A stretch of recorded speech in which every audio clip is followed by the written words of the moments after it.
నీకు ఒక చిన్న కథ చెప్తాను విను. ఓ వీధిలో ఒక పోలీస్ దొంగను తరుముతూ ఉన్నాడు. అందరూ డబ్బులు సరిపోయారా? విద్యకు మాత్రం సరిపోవట్లేదు. ఒకటి గుర్తుంచుకో, ఒక చిన్న రంధ్రం ఎంత పెద్ద షిప్పునైనా ముంచేయగలదు.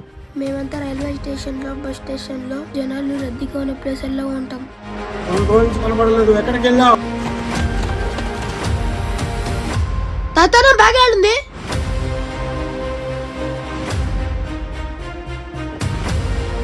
ఎక్కడో డబ్బులు నీకు ఫోటోల వ్యక్తి నీకు తెలుసా?